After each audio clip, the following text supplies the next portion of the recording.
Alright, welcome back everybody! So a bit of a change of plans for today. I'm going to actually show you a little bit of some of the rooms that we've been making here. I've been kind of hesitant to show some of this off because I do want a lot of these to be more of a surprise to whoever tests the whole structure when we're done and getting to that point. But I also think it would be good to just kind of maybe get some feedback from you guys, see what you guys think, and also show you a bit of the process that I have to go through for making each room. Overall, in the game of Sands of Time, I think that there's about 40-ish different rooms that you can get, and I've made about, it's actually only about 20.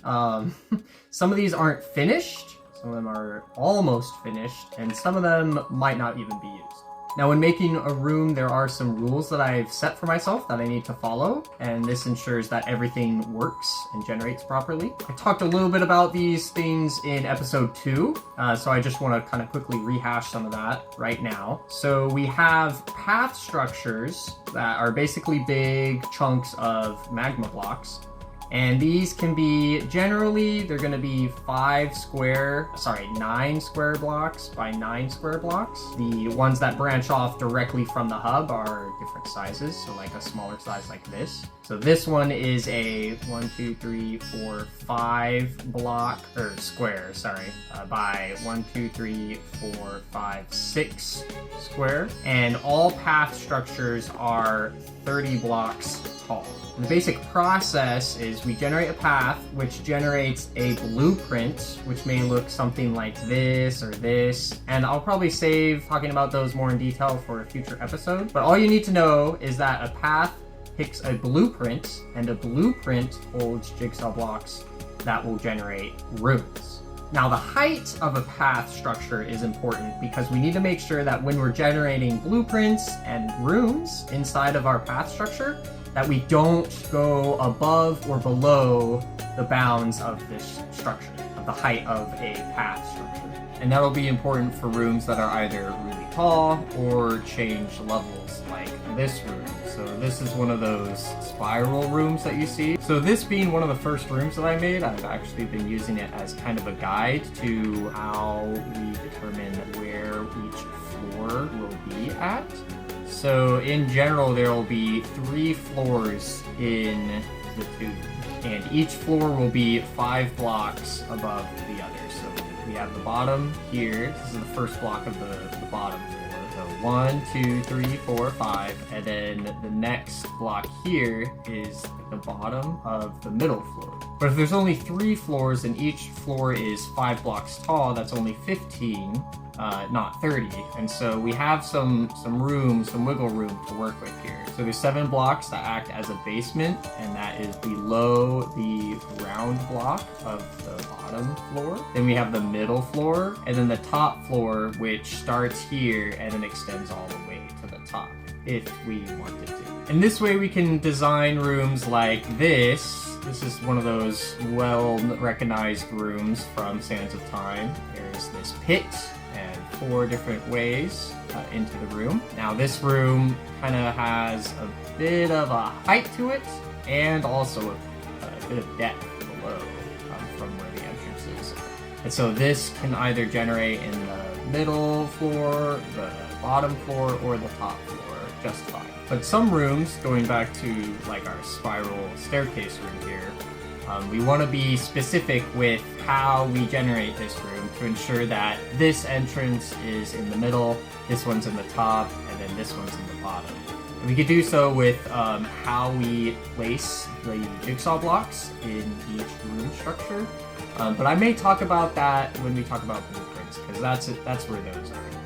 Now let's fly a little bit over here, and I want to take you through the basic process that I go through to create a room. Now the first thing is the size. So if I want a 4x5 square room, I just leave a square gap in between each room, and I'll just place packed mud on the corners of each side, and I'll type /fill, and then I'll come over here and finish the command. And then I'll pick where I want the door frames to be. So typically a door frame will end up looking something like this. I'll have a few blocks up, and then I'll go across, And then I'll make this kind of structure and then place 3 terracotta blocks down like this. Put this up here. And then get this up and complete the door frame that we've seen before. So typically it will look something like this. It doesn't always have to, especially if I'm in a pinch in a small space, if I want to make a small room. But this is the standard frame for what a room will connect to with another room. Let's go ahead and build another frame here on the opposite side. Okay, so now we have these 2 frames, and then everything inside this rectangle bounds is free range, so I can create and shape the room however I want. It just cannot extend past these bounds, so I cannot add floor over here, or even over here, even just for 1 block. Okay, and then the next thing I'll do is I'll add just a basic outline with mud bricks and basically build up the whole room with mud bricks as kind of shaping it into what I want. And I want each room that generates to have its own little gimmick, to kind of be recognizable from the others, kind of iconic in a sense.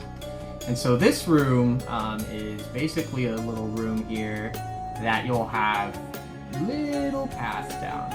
So you will see probably some lapis or a spawner or maybe nothing, maybe just some cobwebs down some of these paths. So the player will have the chance to decide, should I skip everything and just walk right through? Or should I spend a little bit of time and wander into each comb of these little corridors and get some extra cash on my way?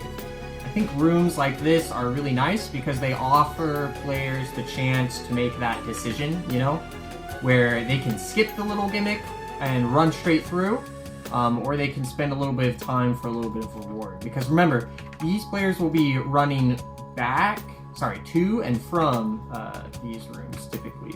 So if they come in from spawn over here, through this way, and end up going to vault this way, they need to bring that stuff back, so they'll be running right on back through, and they don't typically want to go through like a whole nother experience of puzzle solving just to get back if they can avoid it, right?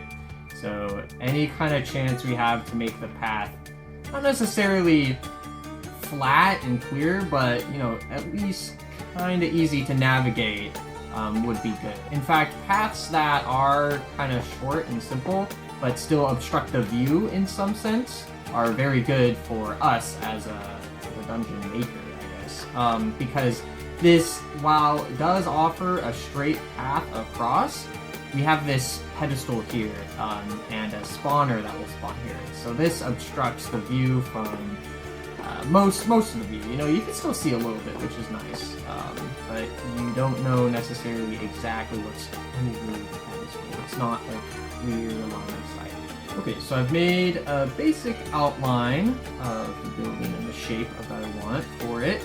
I've also removed all the packed mud in areas that I don't use it. So let's take a look inside. So here we are.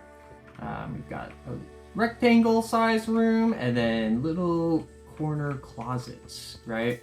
And then I've even added a little bit of an inset here and here just to distinguish this little foyer kind of area from the main room. And it also, I think, helps to kind of break that line of sight here. So when you're looking at it from far away, you may only see a wall. If you come a little closer, you could kind of see a sliver down the hallway. But it still is easy enough to traverse straight on through if you don't want to even bother with anything. Now I'll probably light up this area of the room and make these pockets pretty dark, or as dark as possible, because again, we do want to maybe put spawners in there, and it just might look a little more ominous, you know? I don't typically put the wall directly next to the frame and the ceiling directly next to the frame, but I did so here just because I do want it to feel a little small for what it is. And I made this room a little taller, like 1 block taller than what I was expecting. I might change some things still a little bit, but it's a little tall just to kind of show a contrast between the height of this room and the short height shortness of these closet paths. But at this point, I'll start getting some more blocks into my palette and start decorating. Okay, so I took off my night vision effect. I've been working on it just a little bit, a few details here. I always struggle with the ceiling, so I kind of am starting with that right now. But one of the main things that I'm doing is just making sure the lighting looks good. Because that's another reason why I started with the ceiling here. I do want some of the light to be here, just like I said in this room, but not in these little pockets.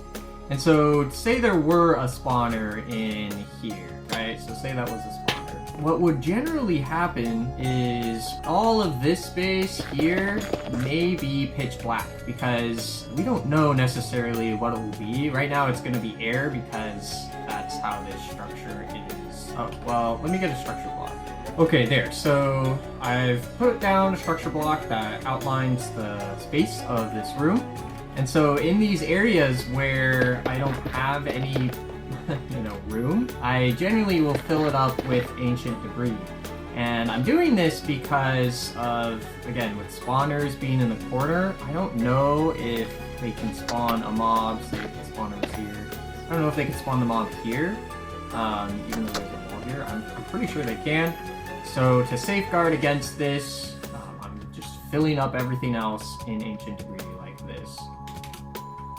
Yeah, this is generally one of the more time-consuming things, but it is what it is.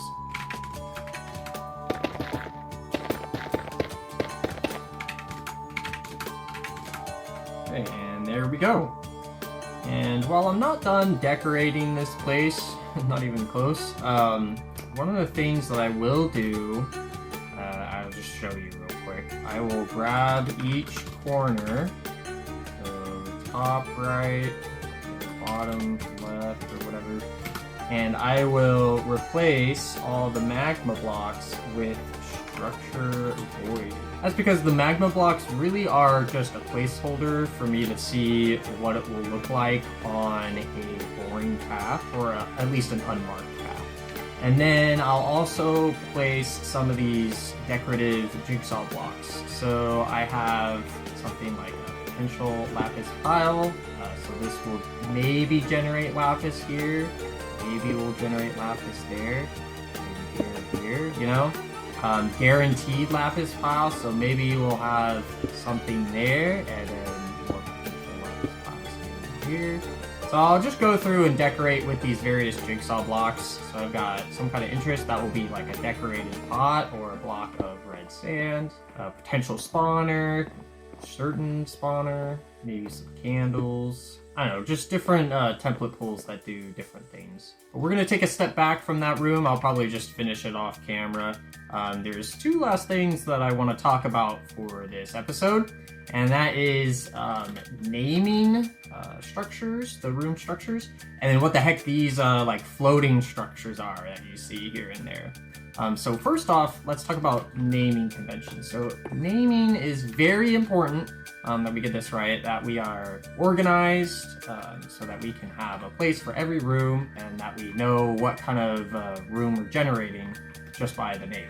So this is a basic 3 entrances. The way that we want to make sure that we understand what kind of room this is we'll start with the size. So this is a 3 by 3 room, and it has 3 entrances or exits or frames or whatever you want to call these. Now that is what identifies a room, really, and then we just kind of come up with some kind of fancy name for this room specifically, because we may have multiple rooms that are this size with these door frames in these positions, but they should be different. So what I do is I divide it starting off with rooms, and then the size, and then this hubbub, and then kind of like, again, that kind of unique identifier of what this room is. So this room's pretty basic, so I've just named it Detroit, even though there's nothing purple about it. This is just what I think of when I think of this room. But what the heck is all this stuff doing? 2 BMT, 5 BMT, 11 BMT. So that corresponds with the frames, the entrances. So what I do is I look at the edges. So this is the first edge, and I go clockwise. So I start with the top left corner, this is the first edge, this is the second edge, this is the third edge, this is the fourth edge, right? And so on and so forth. So on edge 1, 2, there's a door frame here. And so I mark that in the name of the room, so 2. And then there's a entrance there on 5, so that would be that guy. And then if we keep counting, so that's the 5th edge, this is the 6th edge, 7th edge, 8, 9, and then 10, and then the 11th edge. So that is the 11th edge.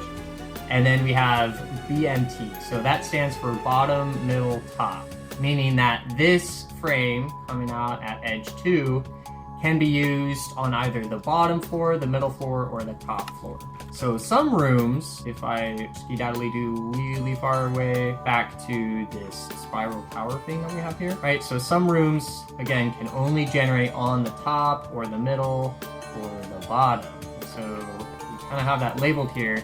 We have the door on edge 2 can only be placed on the top floor. And then on edge 8, that's the bottom, so that's this one. And then edge 11 is the middle right here. Okay, so that takes care of that stuff, but what the heck is going on with these structures? Well, these are basically just a bunch of structure void blocks, but the thing of it is 1 or maybe 2 exits, paths of a room have been sealed off with a wall. So these just hold walls. And what these are used for is to be able to reuse this room in other template pools. So if I wanted a template pool that generates a 3x3 room that has maybe just the 11th frame and the 2nd frame, so just a path from here to here. If I want to be able to use this room in that template pool, I need to seal off this door frame. And so we do so by first generating this room and then generating this structure in the same place. So the way that this works is from the template pool wiki, we can see list pool element. So when we are generating structures and we pick a structure in our template pool, it can be either a single pool element, and that would be just like your basic room, or it could be a list pool element. And so that would be a room with a dead end structure placed in the same position. I'll continue talking about this dead end concept when we get into the blueprints and everything, because that's when we'll really go over all the template pools and everything for all of this to come together. But that will have to be saved for another episode. So until then, thanks for watching. Take care. Have a good one. Bye-bye.